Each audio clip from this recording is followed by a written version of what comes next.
اس زندگی کو آخرت کے بعد کی زندگی کے لیے کھیتی بنا کر استعمال کرو. الدنیا مزرعۃ الآخرہ، یہ دنیا کھیتی ہے، یہاں جو بو گے آخرت میں وہ کاٹو گے.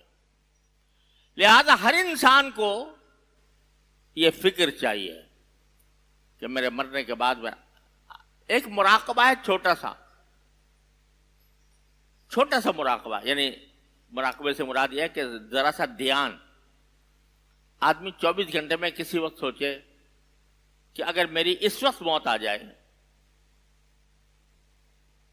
اور آنا کوئی بعید نہیں ہے، اگر میری اس وقت موت آ جائے تو کیا میں اس قابل ہوں کہ اللہ تعالیٰ کے سامنے جا کر جواب دے سکوں کہ میں نے سابق زندگی کس طرح گزاری تھی؟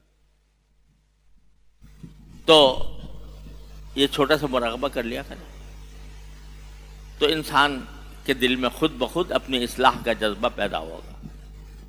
اور جذبہ جب پیدا ہوگا تو پھر اس کو یہ فکر ہوگی کہ میرے اندر جو خرابیاں ہیں میں اس کو دور کروں، اپنی زندگی کو اللہ کی رضامندی کے مطابق بناؤں.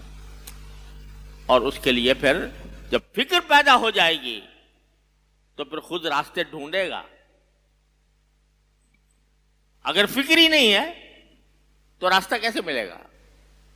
جب فکر پیدا ہوگی تو پھر وہ ایسے فکر والوں کے پاس جائے گا، ان سے معلومات حاصل کرے گا، کتابیں چھپی ہوئی ہیں ان کو پڑھے گا، نبی کریم صلی اللہ علیہ وسلم کی سنت کی اتباع کے لیے معلومات حاصل کرے گا اور اس کو اتباع کرے گا تو انشاءاللہ پھر اصلاح ہو جائے گی.